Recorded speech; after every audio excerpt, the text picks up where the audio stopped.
right. We are live. Hello, everyone. Welcome. We are Irenicast. I'm Jeff. It's your boy, Alan. I'm Bonnie. Casey. It's Rajiv. Thank you for joining us for our continuing conversation to provoke your progressive Christian imagination. This week, we're going to be talking about our episode 169. Our illustrious co-hosts Bonnie and Casey got a chance to sit down with Juanita Robertson and have a great conversation. So we're going to be talking about that conversation. So those of us that weren't privy to it in the moment, we've got to hear it, and we're gonna talk about it. So let's do that. We'll wait for everyone. Just a reminder, everyone, as you're coming into the live stream, if you have any comments or questions about the episode or about anything we say here, please feel free. I want to hear from you.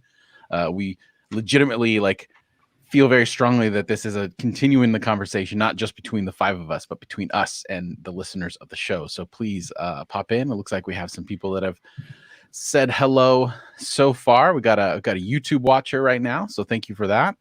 Right. This is look at us. There we go, streaming both ends at the same time. So if you're listening on the podcast feed, you can check out the show notes to this or ways to watch this at irenicast.com/169live. That's irenicast.com/169live. That'll be the show notes for those of you that are listening on the podcast feed.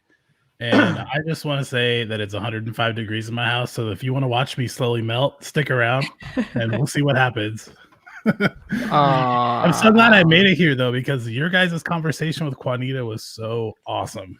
It was like drinking from a fire hose. It was so great. It was really great. Absolutely. Yeah, go ahead, Bonnie.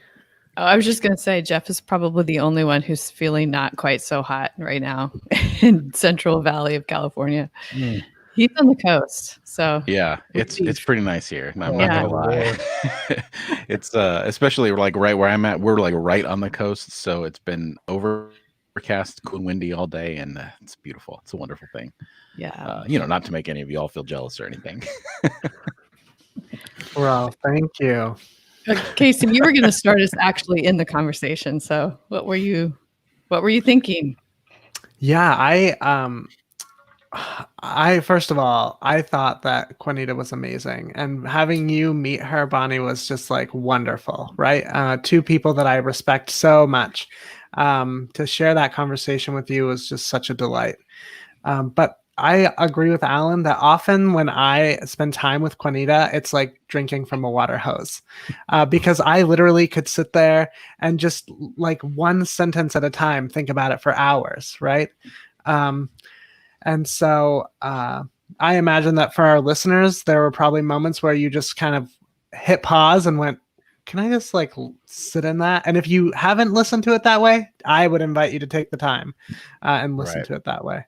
Thank you, Kason, for joining us in the conversation. Sorry, there's going to be a lot of interrupting here. We want to acknowledge our friends as they come through. Thank you so much. Hi, Kason. Hi, Kason.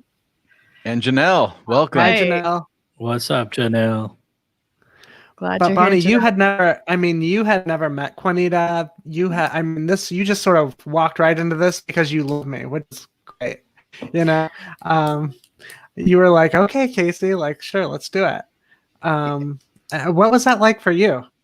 Yeah, it was great. I mean, you're of course you're our just an amazing connector, Casey. So you knew that probably if we were able to sit down and talk together, that we would be able to see eye to eye on a few things. And I found that to be so true with Juanita. I think that the wisdom that she shared is exactly what we need for these times. And also it's hard. It's hard for us because it's very counter cultural. Right. Yeah. Lisa and Sela, welcome to the conversation as well. Hey, Lisa. Hi, Lisa. Sela. Good to see you. I had to go turn the AC on. I was gonna die. We don't want that to happen. Yeah, absolutely. Yeah, so talking and commenting in the I'm Are you commenting chatting? and chatting. Don't do that. Well, if I go quiet, it's just because I don't want the AC to come through. So I'll mute myself and I'll just chat in the group. Hi, Davina. It's coming. Hi, Davina. Glad you're with us. Welcome, everybody. Yeah, hey, Davina. I love to hear from the other folks who were not on the podcast or not Yeah, not me part too. of the conversation. What were your thoughts? What struck you as you were listening to Juanita talk? Like 40 different things. Yeah. I kept writing these notes and I was like, oh my goodness, I Yeah. have to think about that Me for like too. a week. So yeah, I have a whole list of stuff, but just off the top of my head, I know it's like a side note, but something that really spoke to me was the difference between attachment and love. Like, what does love look like? And attachment and love are not the same thing. And I think I posted that on my Facebook page. I've known that before, but I don't think I've ever really thought deeply about it. That sometimes like what I think is love or I feel is love is just my attempt to hold on to someone else or attach to them, or their attempt to hold on to me. And it's like, well, if we attachment can be good, but if you just move beyond that and think about what love looks like, man, it's world changing, I think. But that's, as an example, that was a side note that was just like a blip on the radar. So again, it feels like a fire hose of like wisdom and like good things to talk about. So it felt really good. And a couple times Bonnie said something I was like, that's exactly what I would say. Yes. Like like at the end you were like, how do I measure things? That's my question I'm taking away, like the yardstick analogy. Like, what is my vehicle for measuring things? I was like, that's how I felt at the end of the conversation. And that's such a cool, exciting place to be in. Yeah, absolutely. Yeah, I too enjoyed the conversation. I mean, I really, she was an incredible guest. I hope we can have her back when her book is done. I just think she's a great voice. The two things of many that really stuck with me, one is the universe wants you to be right. Yeah. I mean, walking around with that sense, like, the universe isn't out to get me. It's on my side in a way. And so living into that is a great way of framing just daily life. And then the other part was like the mentorship, the rites of passage. She used a different word, but I can't quite remember it. Initiation, I think. Initiation. She talked about the chakras, which I'm not a student of, I'm familiar and a fan of, but if you imagine an hourglass shape, there's the lower and upper portions of each chakra, and that narrow part in the middle, that's where the initiation happens. And we've gone away from that because initiation is communal and it requires some growth and difficulty. And we're just all, we're in this Wild West mentality of like, my opinion's right because it's my opinion. And I think we need to bring back forms of initiation that are framed by the notion that the universe wants you to be right. We want you to be right. And right doesn't necessarily mean factual or accurate, but right as in like just, merciful, and full. That's the part. I think what she said was the universe wants to prove you right. Prove you right. Yeah. Which I think the universe proves us right, even when we're wrong. So it's more like an attraction of, your belief system is going to attract certain experiences to you. That's what kind of what I think she was saying. And so, shifting belief systems is really what initiation is all about. That's what growing up and growth is all about. A transformation of belief systems. At least that was my understanding of what she said. I totally heard that also, Bonnie. Do you want to go, Alan? Yeah, that just hearing Rajiv talk about the initiation stuff and listening to Juanita, it was really triggering for me to some extent. I'm 100% down with the fact that we don't have good initiation rites. I think a lot of us who've done youth ministry have kind of known that on some like visceral level for a really long time. But I feel like for some of the backgrounds that we're coming from, initiation rites are keeping you in those lower levels, whatever the metaphor was used or the religious language. Like it's almost as if it's a denial of your agency. Like some of the rites of passage inside of some of the Christian forms of community is almost as if the community is invading on the individual rather than calling the individual into this like higher consciousness and allowing it to like blossom and grow. The community is the very thing that's like sinning against us. And so for me, I was like thinking through, we're talking about these initiation rites, but it's a different kind of rite. Like there are rites in certain fundamentalistic circles that are by all appearances an initiation rite, but they're not true initiation rites. And so for me, like I'm looking at the difference between ones that actually stunt our growth and like I use the word sin, but basically like invade against us, and those that are actually calling us out into some more growth. And so in my mind, I'm wrestling through what makes an initiation rite true. How is it different than some of the ones that, it's almost as if like some church experiences are hazing, like it's, I don't know. There's a sense that we need to build new ones or have certain rituals that help us in that process. So I appreciated her description of what they do. I'm excited to see what kind of rituals are developed for us going forward. I mean, I think one way to look at it is the right to concretize what's already there and has been there for forever, or is it actually to help move people from one thing to another? And that's very different, The church often, I think it's just like, let's just get this inculcated so deeply in people's minds and brains that they will never leave it. That's not initiation. Right.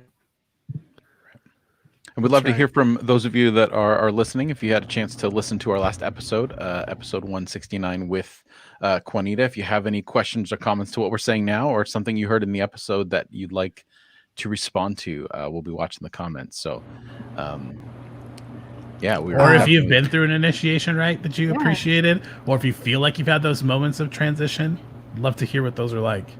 Janelle, I definitely feel stunted, like I was completely unprepared for adulthood by the church and just expected to take care of everything and never taught how to take responsibility for myself. You are not alone, Janelle. Right. For sure. I'm sure that a lot of you have heard me say this before, but my thing about like, it's either God, or, the devil made you do it, or all glory to God, right? Wasn't that the idea? Like we had no self. And to actually own our own feelings, own our own desires, to name what is deep within us was something we were not trained to do, because it was either sin or God's, goodness. And I think that's that I hear you, Janelle. Yeah. That's another part of the conversation that you all went into as well. How guilt and shame are actually covering the real work, and it's a way of avoiding. Yeah. Man, I was listening to this in the car and trying not to get into accidents with all these like deep thoughts I'm having. It's thinking that we all it's not that we all grieve differently, it's that we all avoid grief differently was just a huge realization for me. That I love my shame and guilt because it is a protective measure from feeling other types of things, and particularly in this moment when people are feeling guilty or shame over where they're at in this societal conversation around white supremacy, white power, like all the different things that we're talking about. Sometimes those shame and guilt prevent us from feeling what we're actually feeling in the midst of our transitions and growth. So that was interesting. Yeah. Also, like healing grief and trauma, recognizing that we often don't heal it. We just keep continuing on and we don't stop. I can't help but think of our entire community. Everybody who's watching, like all the listeners that we have, how many of us are actually grieving the loss of something that we really loved and not actually fully doing it? Like the anger is important. It's good, but reaching the place where we're actually stopping everything and truly grieving something and then moving on from it. I don't think a lot of us do that. So that felt like an invitation to all of us too. Mm-hmm. I just don't if we need to like hold a funeral or something for our for our former experiences and traditions, maybe. I don't know. I just don't think there's a lot of areas or opportunities in any part of our culture to stop. And I think that's like you don't stop. I mean, we live by sayings like the show must go on and stuff like that, where things just need to stop. I think there's like in 2 Samuel, right in the beginning. Not to go biblical on everyone, but Yay, Jeff's quoting the Bible. I'm fine with the Bible most of the time. And but King David, like after Saul dies, even though Saul was awful to him, like he gives this eulogy of sorts. And there's a part where he talks about how like the heavens should stop. There should be this pause where you should kind of soak in what's happening here, because the passing of life is something worthy of stopping the world for. And we don't have spaces, even in church, to stop and just sit in it before we move on. I mean, even if you think about the language that we use in a lot of funeral services, it's always, well, they've gone on to this and we're getting ready to go on to this. And because of this person's legacy, we're going to live forward in this. So it's always pushing people forward and just saying, let's sit. Janelle said, now that I'm on my own, it's like I've been spurred into a place of recognizing my own agency and just how capable I am, as well as being able to fully grieve and heal from the things I was never given space to truly face before. Yeah. Right. And go ahead, Bonnie. I was going to say, Quinita talked a lot about forgiveness too. Yeah. And how, and I think especially in our situation, those of us who left communities of affirmation, communities that we've loved, you know, and how much of our work is related to forgiveness, and you know, how do we sit with that? I don't know. I thought she offered a lot of insights. What do y'all think about the idea that we don't heal alone, that we only heal in community? I think it's 100% true. 100% true. Yep. Maybe that's where all the What pain did you comes guys- from, right? Like not having those communities to heal from, to heal with. I don't think it's exclusively either or. Like I think there's fine to have room alone in our grief. I don't think that it's, I don't know. That's just me. You know, we all know my issues with some of that stuff. But I think that to exclusively say, like, I think yes, the overall arc that's 100% true for. But I don't think that doesn't mean that there's not space for solitary. Right, but that's not a destination. Right. True. And that isn't the goal. I mean, healing doesn't happen in isolation. Right. And I think that's what she was calling us to, is a recognition of that. And, you know, some of this is just, you know, we've got to, as people coming out of fundamentalism, evangelicalism, and American, you've got this triple whammy almost of, if you're suffering, it's because you're flawed. If you're grieving, it's because you haven't done things right. Right. Rather than working on grief and grieving better as a process to being better and fuller. Right. Going back a little bit in the conversation, Lisa says, for me, baptism was sort of a rite of passage because in my tradition, you chose it as an adult and we were welcomed as a real Christian, but it still felt co-opted because it wasn't about growing, is morphed into being about obedience. That's very true. Yeah. And Shannon also said, Shannon then says, as far as healing in communities, think about all the support groups for grief. It helps so much. So I think going back to the idea of what Lisa was saying with the rite of passages and baptism being one of those, I remembered vividly the day of my baptism in freshman year of high school, and how much of a rite of passage there are. But then thinking back of it, how easily that rite of passage was manipulated in ways. Mine was in middle school, and it was all about social pressure and conformity. It was really not about my spiritual development at all. It was like the only place where our community allowed people to tell their stories. Like there was no room for people to tell their own stories in the church I came from. And that's my perspective as a kid, you know, going to church 3 times a week. But I feel like it was unique at a baptism. Someone could finally talk about their story. And it was always usually a story of this, like breaking, you know, this about how unworthy we are of God, and then God breaking through that unworthiness and coming to us. And one thing that like stuck in my mind was I remember sitting in the pew and watching a woman being baptized, and she didn't feel like she was even empowered enough to tell her own story, so she had a man read it because she felt like that would be more obedient to the tradition. And I remember even back then being like, man, that's, you know, I wish I could hear from her. Like, as one of the kids of the church, I wish I could hear her voice. And, you know, so what is that? Is baptism this like unfurling of our lives and like revealing of who we are, or is it a shutting it down? And yeah. Well, I don't know the church you grew up in, Alan, but no, we're different. if it's anything like where I grew up, when it was like opportunities for testimony, there was no real revealing at all. It was all, you know, there's a template, and you basically add your own flavor to the template, and that's what you share. You're not telling the truth about yourself, because that's not what people wanted to hear. Right. And maybe that is probably one of the biggest parts of grieving in terms of being in community, or those communities that we were a part of, is that you never really get to tell the truth, right? You spend all of this time with people in prayer circles and Bible study and raising your kids together, and they have no clue who the heck you are.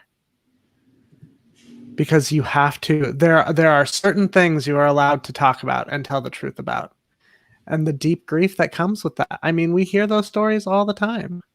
Mm-hmm. Yeah. Yeah.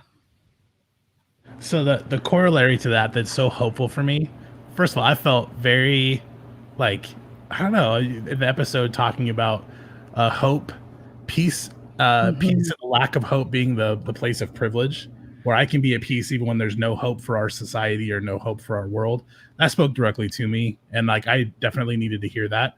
But like the hopeful thing for me is that if we don't heal alone, think about like how much your presence is worth. Even if you're someone who has not got it all right, hasn't gone through the whole process, you just being a body in the room, listening to someone, not running away, not invading, but being available, like you contribute to the healing of the whole world when you do that. And that's pretty incredible, I think. Yeah. What do you guys think about Quinita's thing about, and I've heard her say this before, but every time she says it, I ask her to repeat it because it just sends chills down my spine. And that is, it is upon those most healed to do the healing.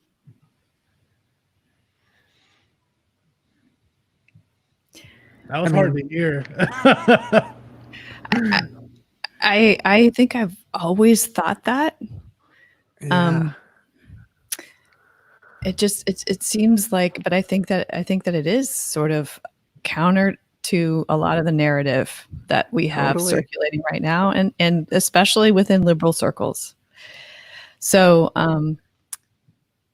how could somebody heal or be a healer or be an invitation to healing without having experienced it themselves? Mm-hmm. That's right. I mean, look at Jesus. Yeah. If we're going to bring Jesus into it. Yeah. And when I first heard her say that, you know, it sounded familiar to other things that I've heard, but it was, you know, it stopped me. And I was like, my first question was, well, how do you know you're more healed than the others you're in a relationship with? And the more I thought about it, the more I was like, you kind of know if you're actually paying attention with an open mind and an open heart to those around you. You know when folks are in more pain than you are. You know where you're in more pain than they are.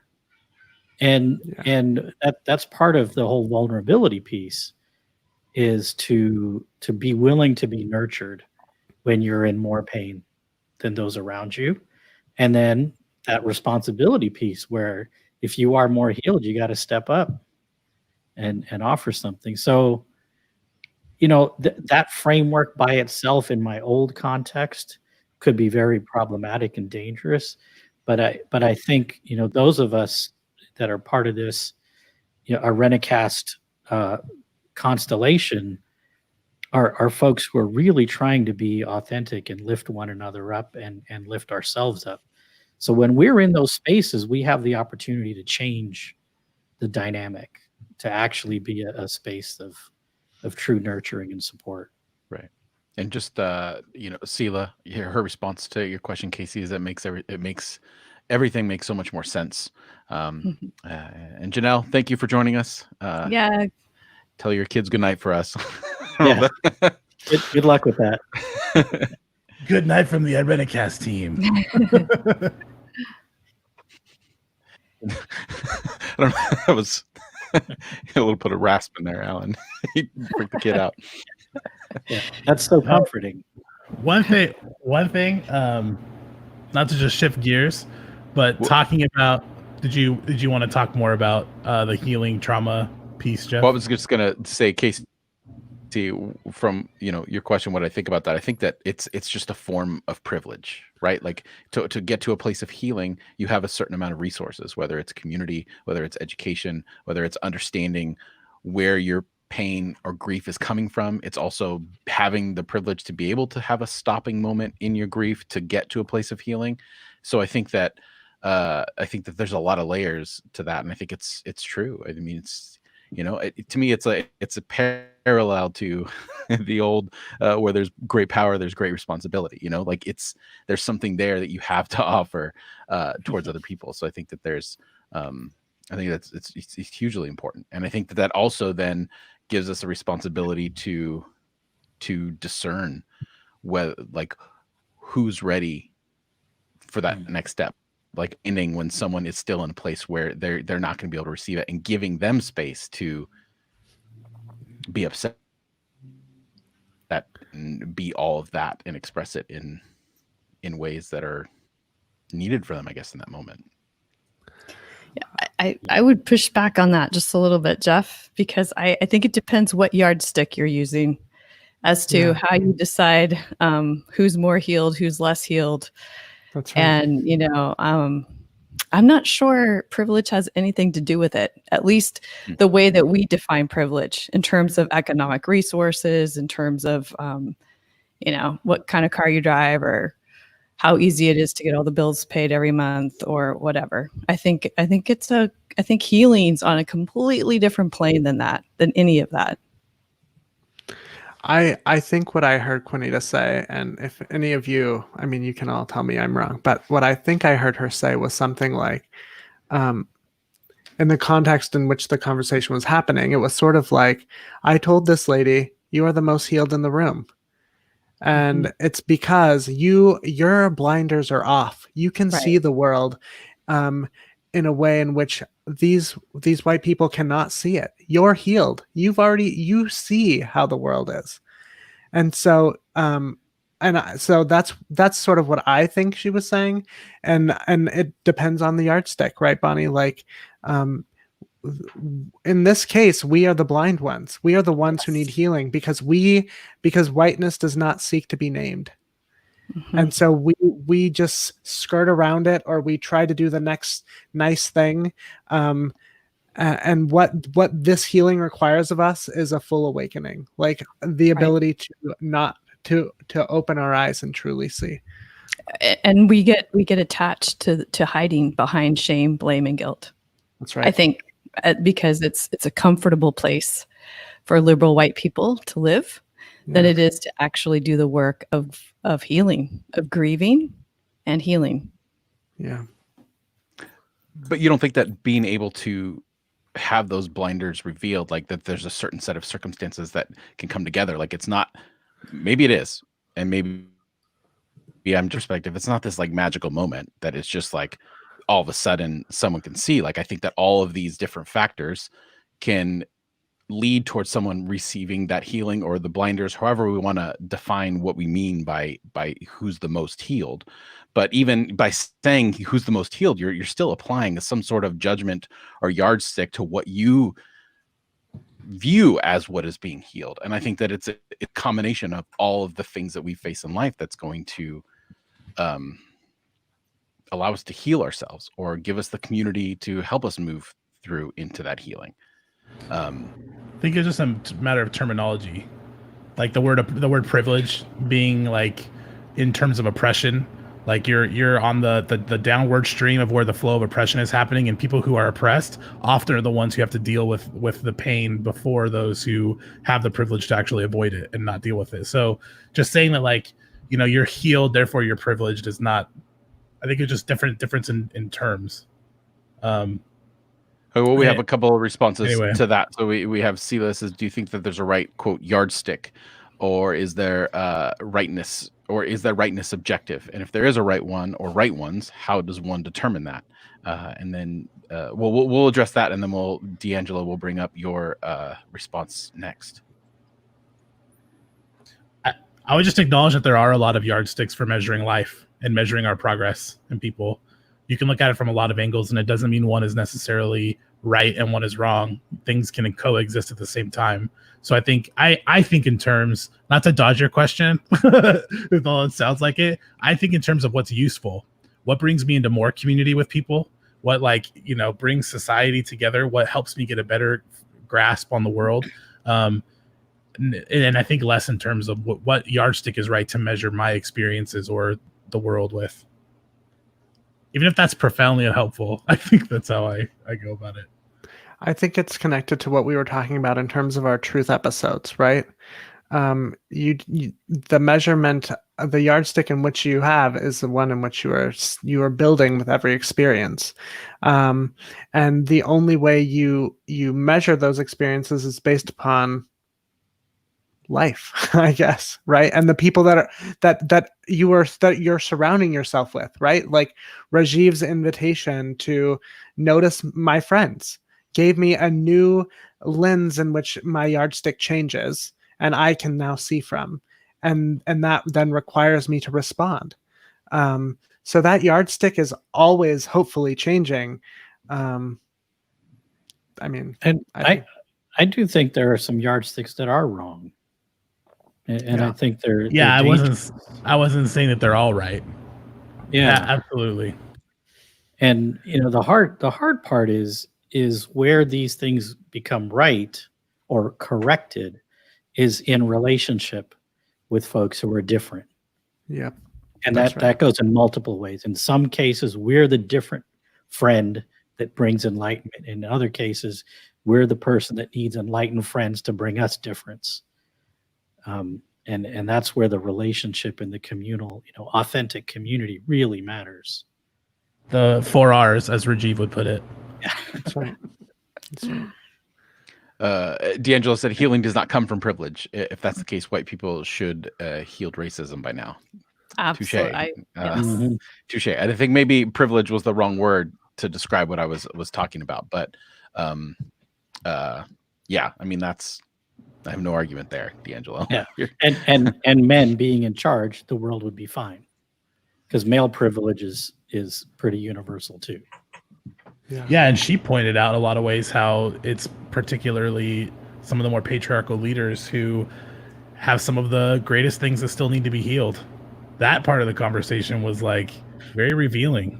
You know, talking about those who are like tasked with enforcing laws and how there's some things that they're like somaticizing or not, just like narcotizing and not dealing with, and the things they're being asked to do, and what that is like. And I appreciated her approach, asking like, let's look at everybody.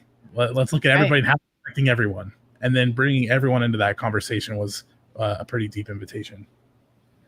And before we move on, going back to Sela's question about what the right yardstick is, she responded to our responses and said, "Okay, I've gained some perspective." LOL. Thank you. And when you You're find welcome, Sela. when you find the right one, let us know. I'll be here.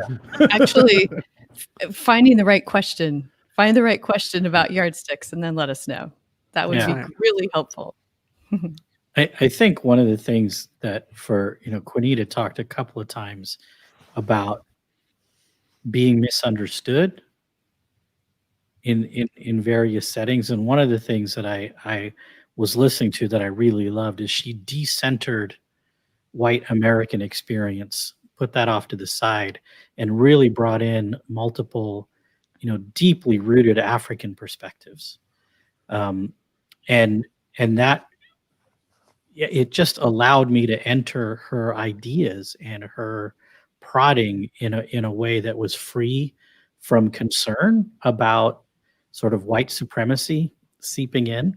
But I can see how that is problematic for folks, because that white supremacist framework, particularly in the American context, is all some folks are used to. Mhm. Well, I mean, that whole story that she tells, right? Where it's like, you are the most healed, right? Yeah.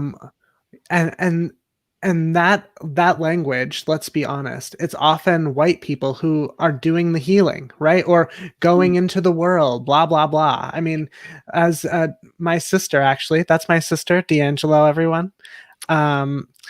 As he was inviting us, the white privilege, if privilege is about healing, then this should have been done long ago. But it's actually white folks who need the healing. Like, that's where we have to like begin to acknowledge that we are sick. Our system is sick. That I think is so important. And I love that about Juanita. She just takes it right off the table. And every experience I have of her, it's just like, we're not playing those games. Mhm. And I feel like that's the world I want to live into, and people that I want to surround myself with is people who can say, I love when she says, like, I embody hope. Yeah. You know, like, I am hope itself. I am hope itself. Yeah. Yes, honey. Yes. But she can say that, like, That's right. she's so, she inspired me in the way that she says, connect with the ancestors. And I think that's another thing that white people struggle with. Yeah. Well, what did she say? The Western ancestors are underemployed. Yes. Least employed ancestors. That was the thread, was saying like she literally is like the physical embodiment of the hope of so many people that have gone before her. And I had some experience of that in my trip to Ireland, realizing that like my family came out of extreme oppression. People were dying, not having enough food, and coming here and realizing like I can take up space in the world. I have this like weird tick against like feeling in the way all the time. And so realizing I can take up space in the world because I am the embodiment of hope that people had put. It's funny. Like, I was reading some stuff, oppression, like literature on oppression, and Irish people were not considered white in the 19th century. They were considered white in the 20th century. So there was a shift there, at least at some point. And so thinking even in terms of whiteness and what it's like defrauded me of, not like I want a claim of whiteness, because like I have that. Irish people have that right now. But I've been in some circles lately in some of the schoolwork I've been doing that like is actually shine a huge light on what I'm missing, and shine a huge light on what I'm uncomfortable with the Christianity I grew up with. And it makes me deeply sad. I can't help but weep. And then I think about that time, like we even went to, not to tokenize this experience, but we went to Yvette Flinders Church. And we were sitting there, and I was just like weeping. I remember just crying. I don't know if you remember that, Casey, but like we were like, and I think part of that for me is like, I can feel when I'm out of like that oppressive system where I am connected with the oppression, but I'm starting to be able to like taste and see it. I can see differences of where white supremacy is just a part of the air we're breathing. And it's not safe. It's not safe for my soul. It's not safe for other people. And it's like, it's a really long process to get to that point. But I'm discovering how much has defrauded me of my humanity as much as, my other white people. So that was something she brought up. She talked about the slave archetype actually affecting the people who were enslaving other people as well. Yep. D'Angelo says acknowledgement, agency, forgiveness, grace, mercy, and resilience allows one to enter into the healing process. Amen. Yeah, that's right. Amen. And Gina says healing is a continuous process. Then becomes because there will always be learning, changing, growing to do. And coupled with healing is grieving.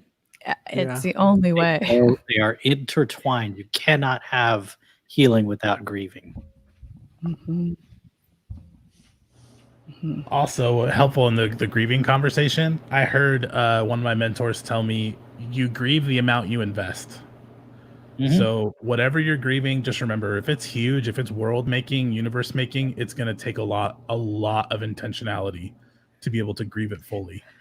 Well, think about our collective wound. Think about this collective sin that we've been carrying for centuries in this country. The sin of racism, the sin of slavery, enslaving people, the sin of this hierarchical understanding of which humans are better than other humans, and you know, whether you feel like you've personally invested in any of that, you have. Like, it's a huge thing, and so I think you're absolutely right, Alan. I think that's one reason why we're in this production mode all the time. As long as we can keep going, we can somehow just pretend like there isn't this huge boulder that we're trying to climb a mountain with. Right. And it will take stopping and letting the boulder catch up with us and knock us over in grief. Yeah. Yeah. And Lisa says, I loved that statement about ancestors. I loved that she said our ancestors can help us heal. They are out of work. Yeah, that part was like so powerful for me. Thinking about, she said it's the ancestors who didn't get it, who sometimes are the people who might be the best links for us to actually heal, because they know what you need to heal.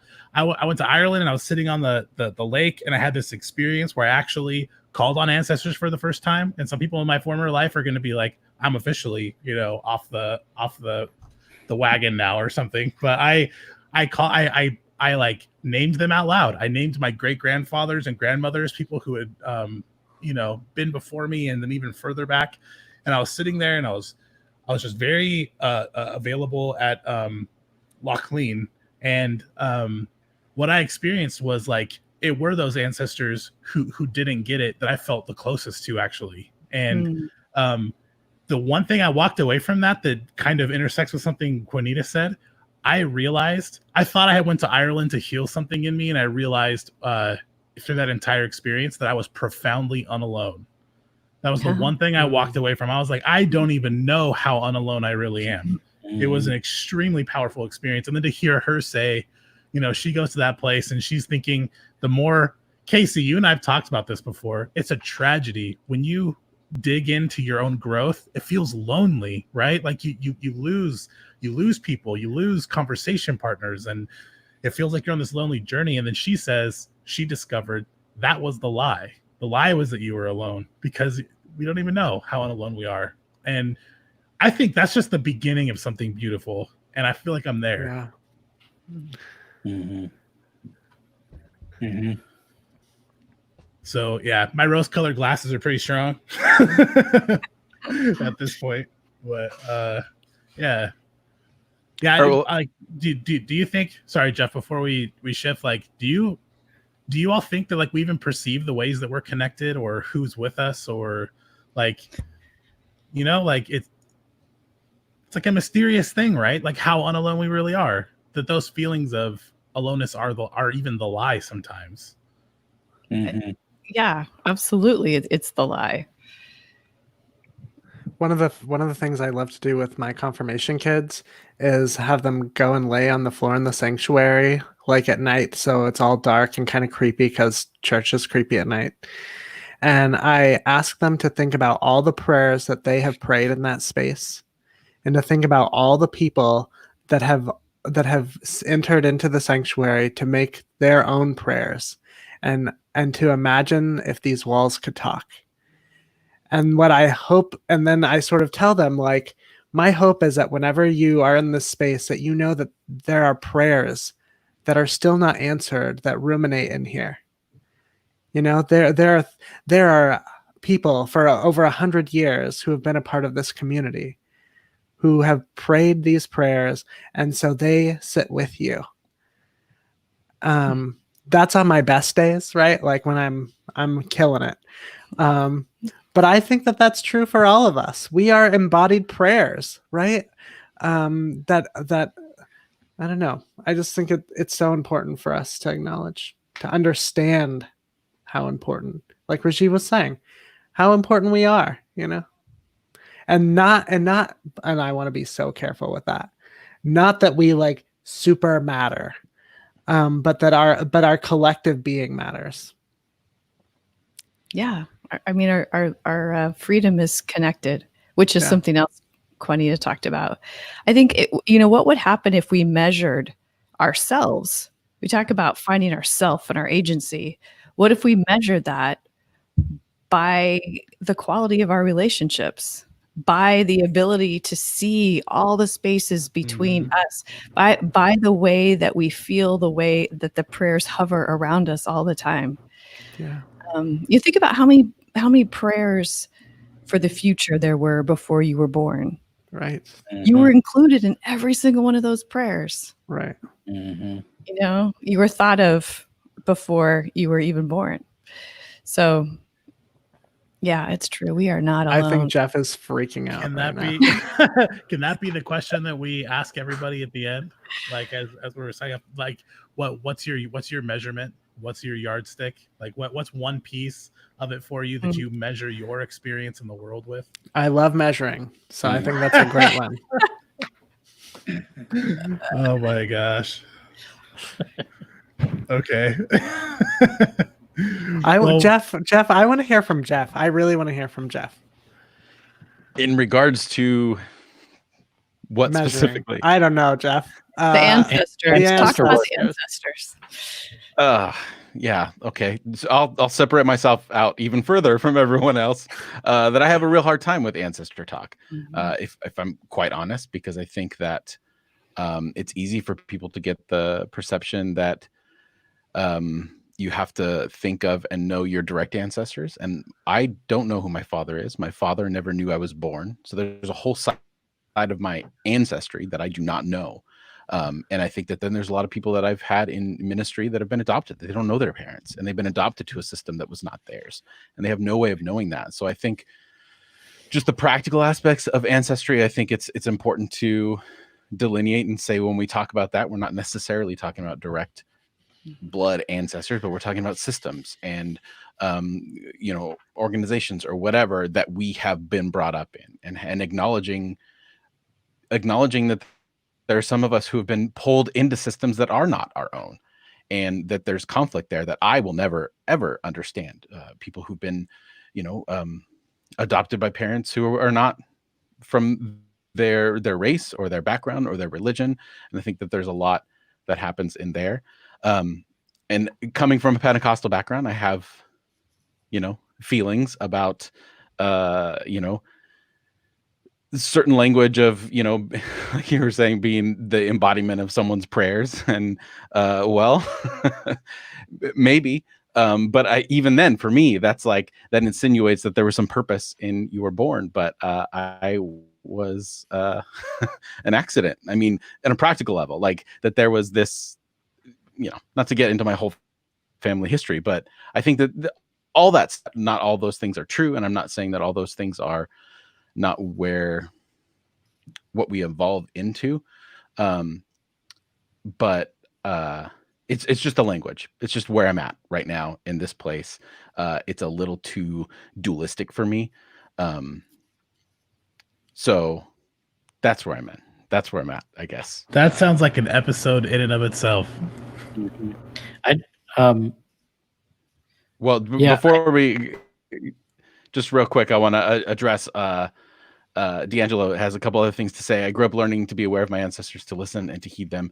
Y'all, they want to work. And then also, D'Angelo, you don't need to know your ancestors. They will reveal themselves if you create space to commune with them. That's almost exactly what I was going to say. It's like, we may not know our ancestors, but they know us. And the other thing is, I think, the biological genetic tree is one piece of it. But like, one of my favorite ancestors that I call out to is Sojourner Truth. We don't have any genetic connection, but she's an ancestor. And there are others who are all, I believe, are all available to us. Look at us Protestants, like trying to like sneak our way back into the communion of saints. We're like, no, saints are terrible. And then we're like, oh, let's talk about ancestors. Like, I don't know. It's at least from those of us who come from a Catholic background. I'm not saying that's everybody. People like, looking at others, like they're coming from a different perspective. But as an former Irish Catholic, like it feels like we're backing into what Christianity had been doing for a really long time. Yeah, but you're a former Irish pagan. I mean, Right. it's like that's Oh, I where it know. taps Oh, I in. know. I was, yeah, absolutely. So I mean, and it's as an Indian, it's very rich. I mean, people just walk around with it. Yeah, I think, I feel like there's so much to say. Well, hold but on now. Go real quick. Just going back before we continue on with this. Sela referencing kind of the beginning of this conversation. I remember her talking about how some people are hesitant to call on certain ancestors, and they've had negative experiences with. And she said that those are the ancestors that have learned the most and are at times the best to call on. Super cool. So, yeah. It makes me think of A Christmas Carol, and Joseph, what Jacob Marley or whatever it is, and how he's carrying these chains, and then carrying his chains in the other life, and he's haunting his friend, trying to help him not to go down the same path that he went down. So yeah, those ancestors who messed up have a lot to teach us. And I'm not trying to convert you, Jeff, or anything like that. We'll save that for the episode we do on ancestors.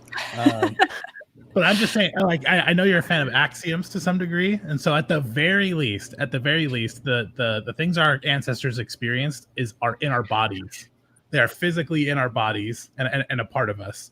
And so naming them at least gives a name to the desire to have mentors, the desire to have elders. Like I look at Genesis, the first couple chapters of Genesis. In an idyllic world, people would live long enough to see 7 generations down the line. So the decisions that you make, you literally have to face your children when those decisions come full ripe. And on the other hand, you have 7 generations to look back and like see the people that are holding you and knowing you and loving you. So at the very least for me, when I name ancestors, I'm naming that part of me that really wants to belong to something bigger than me, but is also calling me in a very intimate way.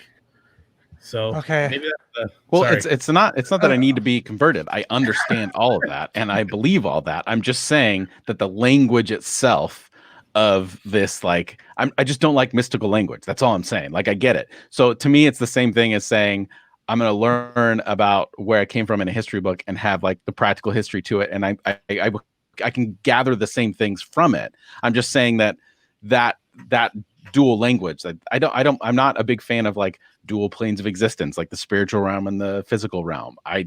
I'm sure we'll have an episode about that as well. But I'm just saying that's what all that conjures up for me. I think we all end up landing in the same place. But I'm not going to be sitting on a beach somewhere, calling out to ancient spirits or whatever. I might sit on a beach and pick up a book and learn a little bit more, but it's not gonna be this spiritual experience for me. So if we're gonna delineate those things anyway. I think a future episode should be an episode on failure, and our segment should be let's try to convert Jeff because we'll all fail. Yeah, that's right. Casey, you were going to say something. Let me see if I can remember. Star Wars. That's right. So in the last movie of the Star Wars, whatever. I can't think of what they're called right now. But do you guys remember? This is like if you love Star Wars and you haven't watched the last one, then just close your ears, whatever. But you remember when they're like getting ready to fight, and they're like, the young woman is fighting the bad guy. I can't remember his name because I'm not a super big Star Wars fan. And he's basically saying, you're my granddaughter, and all the evil that lives in me lives twice as bad in you. And you're always going to be a synth. That's what it is. You're always going to be a synth, right? Do I have the right language? Synth. Synth is a keyboard.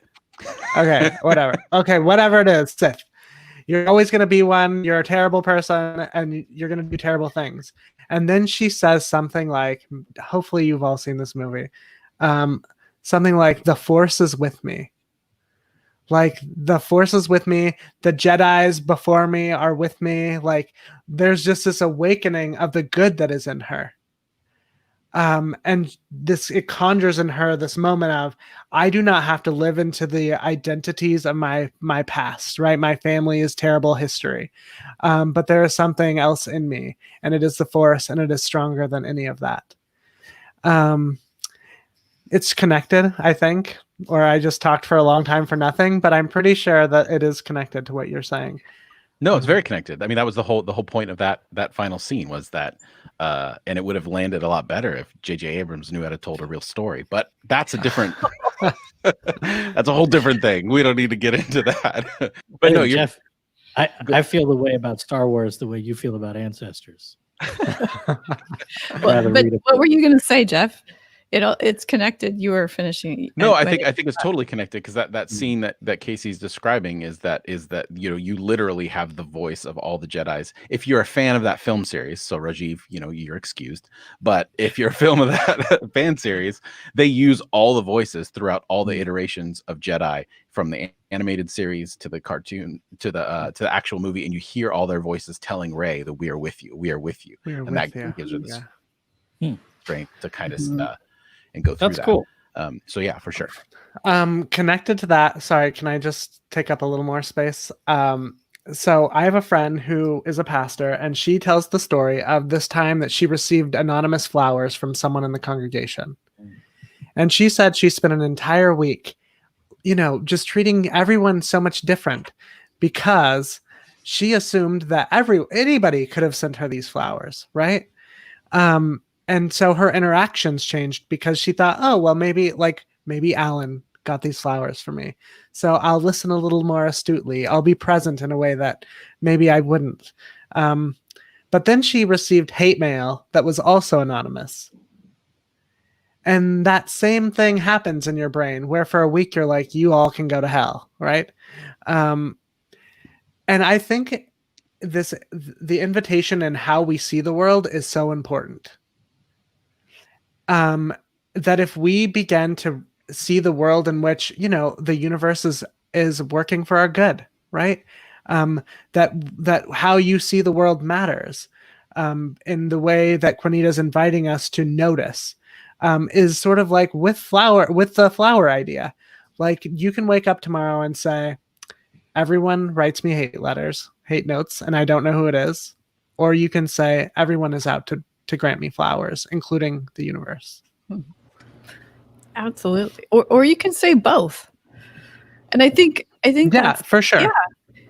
And I think that is, the dualism, this idea of spirit world and human world, I don't really see it that way either. I see it as like it's all infused. It's all connected.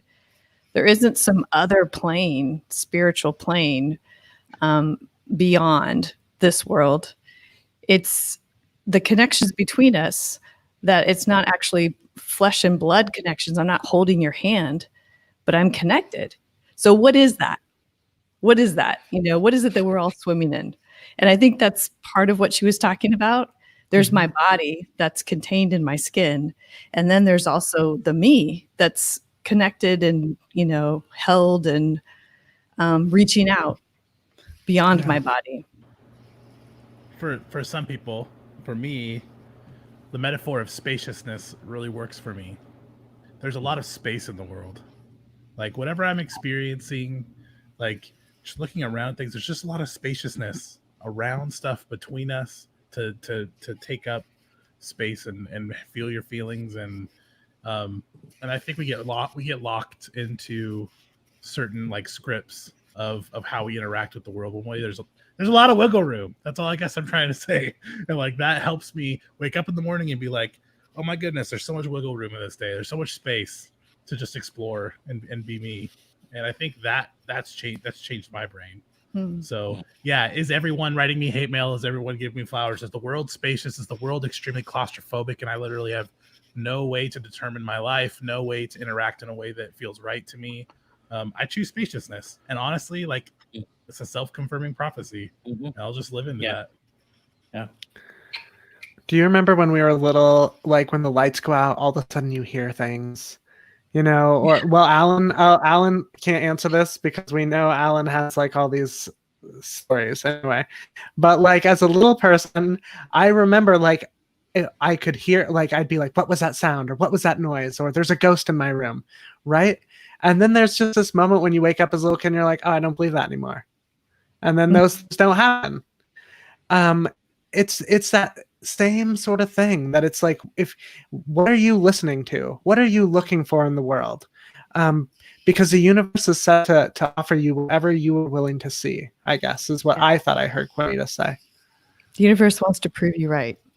Yeah. I struggle with that, but that's for another time.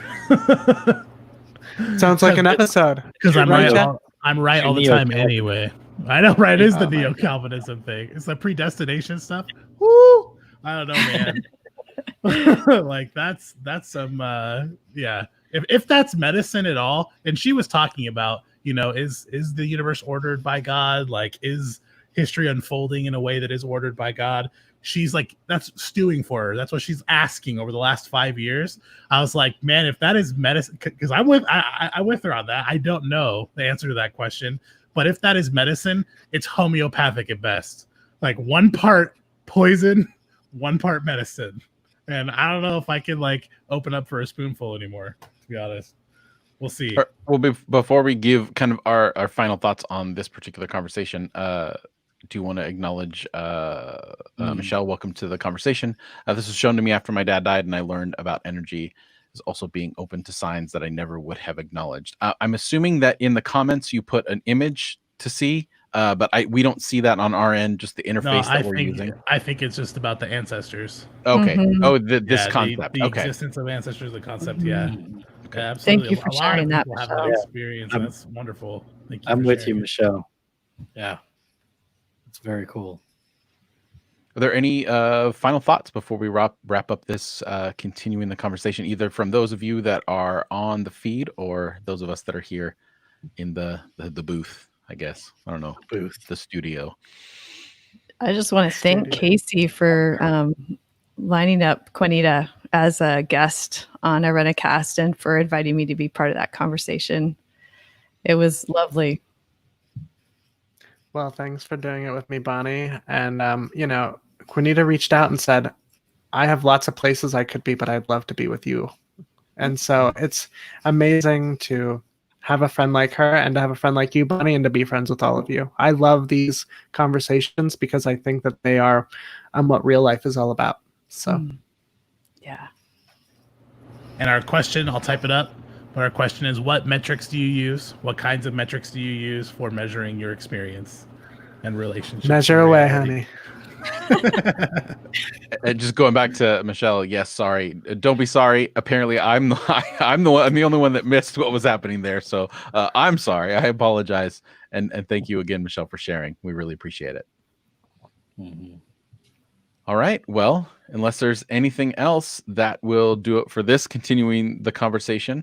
If you're watching this or you're listening to it on our podcast feed, please don't forget to go to irenicast.com/169 live.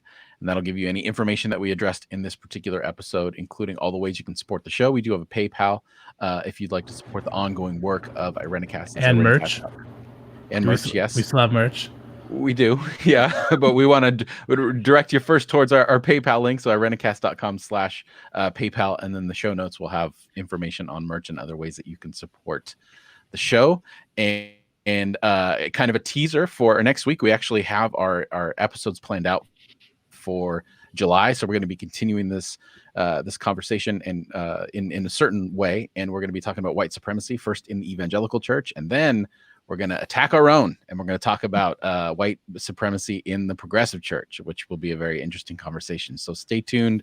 Those will be our next 2 episodes, the first 2 episodes in July. June, since we released our episodes on Tuesdays, there's a 5th Tuesday in June. So we're going to have a week off if you're listening to this, and we'll be back with the first Tuesday in July with that first episode of white supremacy in the evangelical church. So continue to join us. Give us your thoughts. It's just a chance to get caught up on old episodes. That's right. It's just a chance to get extra Tuesday. Exactly. So check out all of our stuff. Just go to irenicast.com and just stay there for hours and listen to content and see all the amazing things that we have. And or just stick here on Facebook and watch all these videos that are piled up. Yes. So all kinds of ways to connect with us. Continue to do that. So for this week's Continuing the Conversation, I'm Jeff. It's your boy, Alan. I'm Bonnie. It's Casey. This is Rajiv. Peace. Thank you for joining us.